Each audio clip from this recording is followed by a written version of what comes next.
What's going on, guys? Eric Stein again here at Cast Me Anything. Got some new bottles to try. Picked up a few heaters on the way back from work and a few today while I was out and about. Uh, Things you're going to see on the video tonight. I kind of hinted at it in my last video. Your old Granddad 114 single barrel. These have been dropping here local. Don't know how long they've been on the market, but I have never had it before, so we're going to break into that tonight. Another one I picked up last week that I'm super excited about, which is a local pick, the Chapline Meticulum. Now, this is a distillery out of Bulverde. Don't know how many of y'all have heard about this one. It's, in my opinion, this is as local as I can get being out here in Kerrville, but really excited to pop this one. We'll see how this one does. And this one, just so you know, each one of these bottles supposedly is slightly different. This one's 113 proof, 113.5, excuse me. I did get to sample these in store at Alamo City Liquor. One of their reps was there. Fantastic experience. Didn't have a single bad thing that he poured that day. But so pretty stoked to try this one for you guys. Another one I picked up today. Now, a lot of y'all have talked about K.Luke. I've had a couple of K.Luke offerings. I really wish I'd grabbed extras of the toasted barrel. I picked one up for a buddy. He didn't pick one up for myself, like a dumbass. However, this is their 100 proof bottled in bond. We'll see how this one does. I'm looking forward to this. And the pièce de résistance, as they would say, Elijah Craig 15. Seen these on secondary for a couple months now, or a few weeks at least. Wasn't willing to pay a secondary price. Finally got my hands on one at retail. Shout out to my friends at Specs. Very, very grateful that they take good care of me there. Fantastic people. They help me out more than I deserve. But I do have this one. Really ready to crack into this one tonight. We'll give this one a taste as well. So follow along. Let's see how these perform.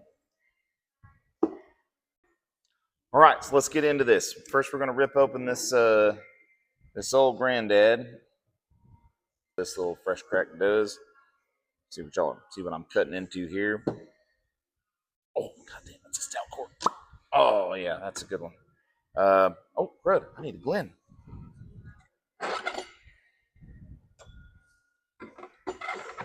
Pull out the Glen stash here. All right. Let's give her a go. 114 single barrel. I'm gonna bypass my my 15-minute rule tonight. I think just because I got a lot of bottles I want to get into, and I ain't got all night. Oh man, there is nothing. I get cherries. This is straight up cherries. I think my palate is just geared towards that sweetness. A few things about this. I know this says lot number 1, age 7 years, 114, high rye mash bill, obviously 114 proof. Now, I've only done minimal research into how this is different from the other than it's a single barrel. I've had a lot of people ask me. If you try the 114, you know that their product is good. I was a big fan of their 7-year that they came out with. I think that's one of the best shelfers out there. Really didn't know that this bottle was even a sneaky Pete on the market, but until I started paying attention to the message boards. But let's see what it tastes like.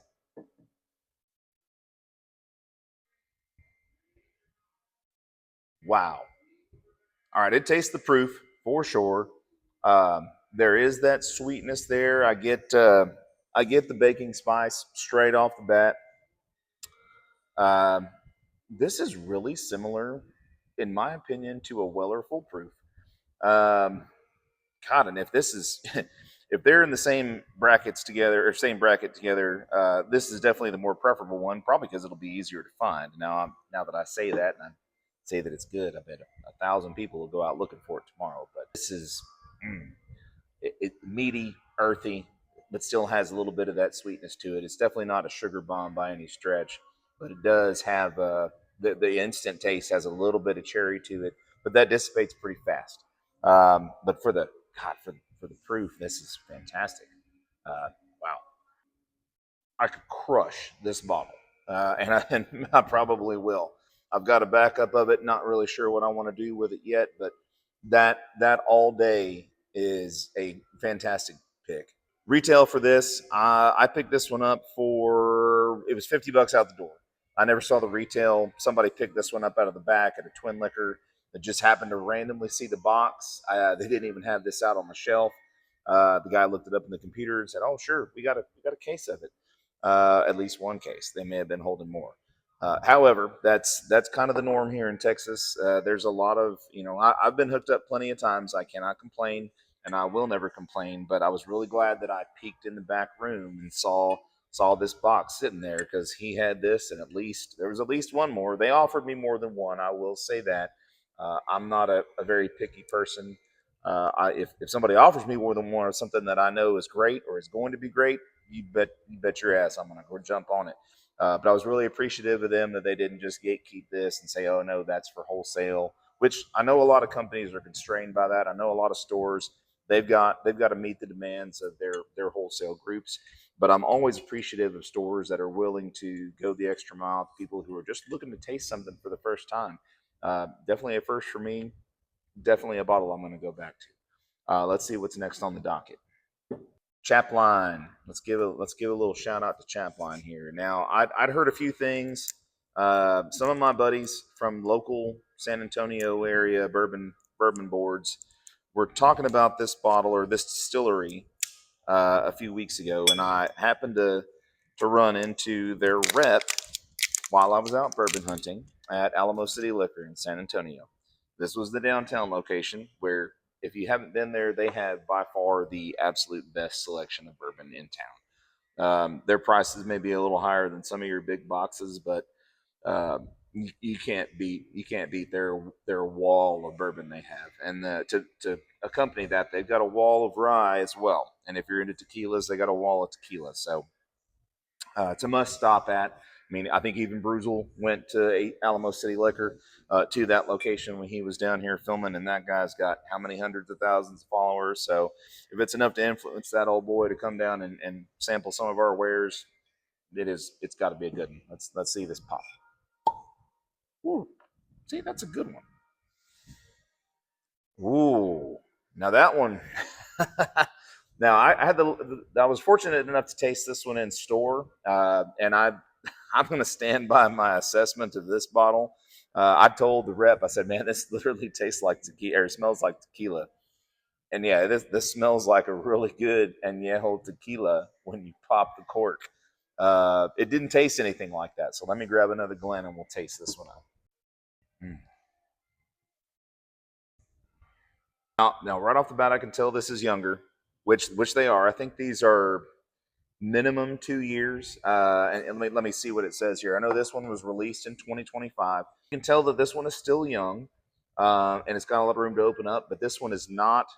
This does not have the Garrison Brothers drive you away heat that so many of the other Texas bourbons out there have. This one's great. If you can find this bottle, which this is honestly the first time that I'd seen them there on the shelf, other than seeing some chatter in the bourbon groups. If you can find this, pick it up. I would love to hear your thoughts. I want to hear if we have similar thoughts on the profile of this bourbon. Ah, man, that's really good. I'm looking forward to their other products. Fantastic. All right, guys, bottle number 3 for the night. New fresh crack. We're gonna break into that K.Luke and see how this sucker does. Now, this being 100 proof. I don't expect it to be anywhere near as hot as the first two that I tried. Uh, I've become kind of a proof whore, which a lot of people are, I think, in bourbon nowadays. All good pops tonight. See, I just need to drink here, not in my trailer. That seems to be the trend. Get a better cork pop. No ethanol at all. Oh, maybe a little bit on the back end there, but very good. Smells great.